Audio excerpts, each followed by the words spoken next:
वृंदावन के प्रसिद्ध कथावाचक श्री हिता अम्बरीश जी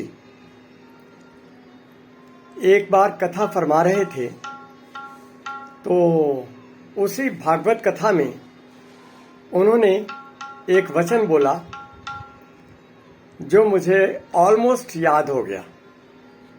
वह यूं था, बहारे दुनिया है चंद रोजा, बहारे दुनिया है चंद रोजा, न चल यहां सर उठा उठा के। बहारे दुनिया है चंद रोजा, न चल यहां सर उठा उठा के। खुदा ने ऐसे हजारों नक्शे बिगाड़ डाले बना बना के। जय श्री कृष्ण। आइए अपने आज के इस विचार की शुरुआत एक बहुत ही रोचक बोध कथा से करते हैं। बोध कथा थोड़ी गहरी है, पर उम्मीद है आप सबको यह पसंद भी आएगी और उसका जो जिस्ट है वह भी आप ग्रहण करने की कोशिश करेंगे। एक व्यक्ति शाम के वक्त अपने टाउन से बाहर घूमने के लिए निकला और गर्मियों के दिन थे। टाउन के बाहर गांव की तरफ को जाते हुए ठंडी हवा चल रही थी, उसी का लुत्फ उठाते हुए चलता जा रहा था, तो रास्ते में एक वन पड़ता था। उसके मन में आया कि चलो आज थोड़ा वन की तरफ निकल जाते हैं और मधुर सीनरी देखेंगे, अच्छे अच्छे दृश्य आएंगे और इस इवनिंग वॉक का और भी लुत्फ आएगा। तो वह वन के अंदर की तरफ को चल पड़ा।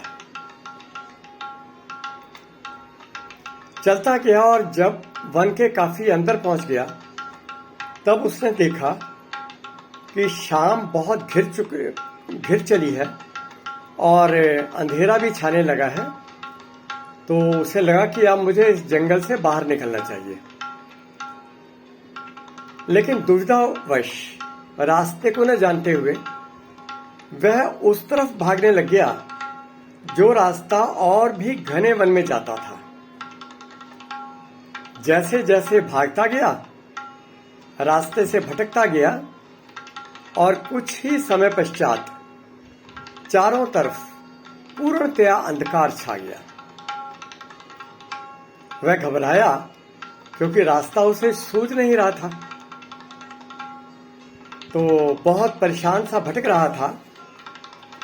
अचानक क्या हुआ, उसने अपने सामने कुछ गुर्राते हुए जानवरों की आवाज सुनी।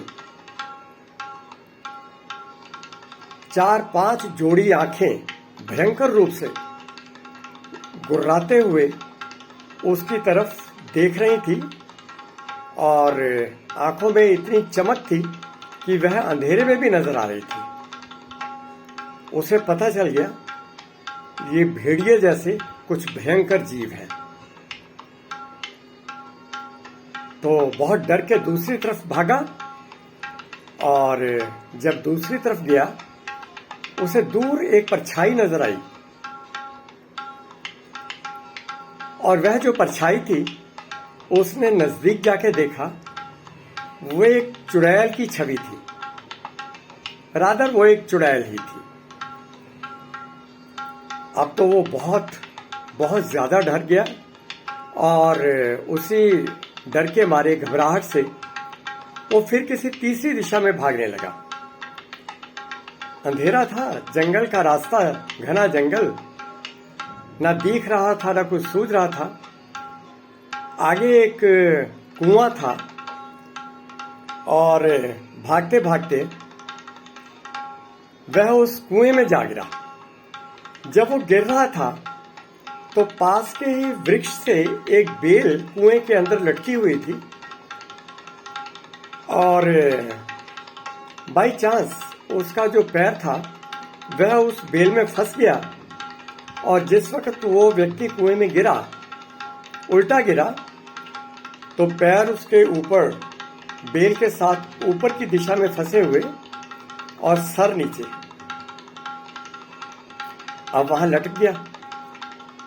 जब लटका तो कुएं के अंदर से कुछ सांपों के फुफकारने की आवाजें आ रही थी,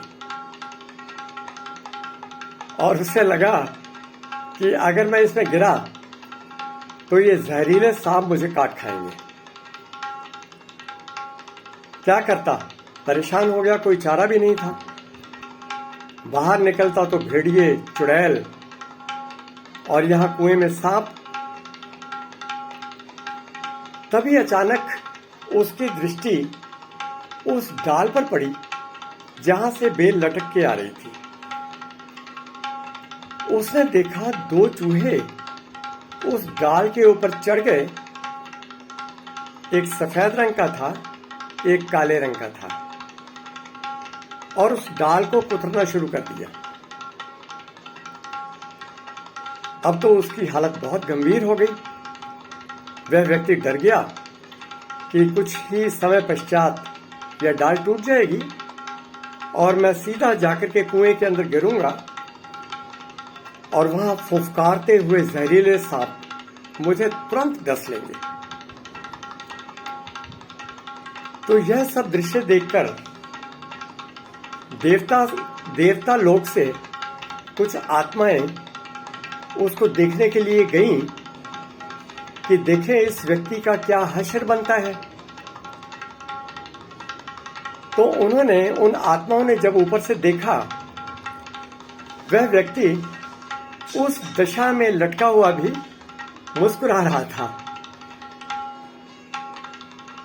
बड़ी हैरान हुई वो, और देखा कि भाई इसके इस दशा में भी भयंकर वन में चारों तरफ से आपत्तियों से घिरे हुए ऐसे मुस्कुराने का क्या रहस्य है। तो उन्होंने देखा गौर से कि जिस डाल से वह बेल नीचे लटक रही थी, उसी डाल पर थोड़ा आगे जाके एक शहद का छत्ता बना हुआ था मधुमक्खियों का, और वहां से शहद टपक टपक के उसके मुंह पर गिर रहा था, और वह उल्टा लटका हुआ उस शहद का पान करने लगा, और उसी शहद को चखने में मस्त हो गया। मुस्कुरा रहा था कि शहद बहुत मीठा है, आनंद आने लग गया और उस शहद की मिठास में खो गया। आप देखिए, जंगल में गया हुआ वह व्यक्ति, वह कोई और नहीं है, वह हम स्वयं हैं। और जिस जंगल में हम फंसे हुए हैं, वह इसी संसार का माया का जंगल है, और हम उसमें फंस गए हैं बुरी तरह से। चारों तरफ वह जंगल है, जंगल फैला हुआ है। माया इस कदर प्रबल है, आप चाह करके भी उससे छुटकारा नहीं पा सकते। जंगल में है, भले ही उस जंगल में है या दुनिया के इस जंगल में है, फंसे तो हुए ही हैं आप।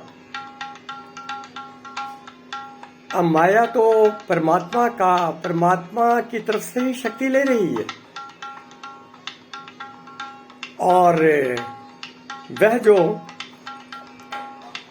चुड़ैल लटकी हुई है, वह चुड़ैल कोई और नहीं है बल्कि आपका बुढ़ापा है, जो दर्शा रहा है कि day by day, year after year आप मेरी तरफ आ रहे हो और मैं आपको चिपटने के लिए तैयार बैठी हूं। और वह जो जानवर, भयंकर भेड़िए आपको नजर आ रहे हैं, वह आपको बुढ़ापे में लगने वाली या ग्रोइंग एज के साथ लगने वाली तरह तरह की बीमारियां हैं। हाई बीपी, ब्लड शुगर, घुटनों में दर्द, सर में दर्द, सभी जगह पेनफुल लाइफ। वह भी आपको खाने को तैयार बैठे हैं, चिपटने को तैयार बैठे हैं। और जैसे ही आप और आगे चले जाते हैं तो आप देखते हैं जो नीचे सांप थे, भयंकर काटने वाले सांप, वह और कुछ नहीं, कोई नहीं, वह आप लोगों की आने वाली मृत्यु है जो डसने के लिए तैयार बैठी है। बहुत ही फेमस कथन है, जो आकर न जाए वह बुढ़ापा देखा, और जो जाकर न आए वह जवानी देखी। तो माया के इस जाल में अपनी जवानी या बची खुची जवानी उसके साथ ही भटकते जा रहे हैं, और माया में फंसे हुए माया का शहद जो हमारे मुंह पर लगातार टपक रहा है उसका रस पान कर रहे हैं। धीरे धीरे सफेद और काला चूहा रात और दिन उस शाखा को काट रहे हैं। शाखा के कटते ही हम नीचे गिरेंगे और हमारा अंत आ जाएगा। अब देखिए, माया जो इतनी प्रबल है, जैसा कि मैंने कहा, वह तो परमात्मा से और भगवान से ही शक्ति ले रही है ना, मायापति से ही शक्ति ले रही है। तो कैसे इससे आप बच सकते हैं, इस माया जाल से बच सकते हैं? निश्चित रूप से कहीं और नहीं, मायापति की शरण में चले जाएं। स्वयं वह मायापति ही आपको इस माया जाल से बचा सकते हैं। आप अक्सर उनको पाते हैं ना, वट वृक्ष पर बैठे हुए मधुर मधुर बांसुरी बजा रहे हैं। देखिए उनको गौर से और खो जाइए उस बांसुरी की धुन में। जरूर, निश्चित रूप से आप पर एक दिन मेहर होगी और बेड़ा पार हो जाएगा और माया रूपी जंगल से बाहर निकल आएंगे। सो जय श्री कृष्ण।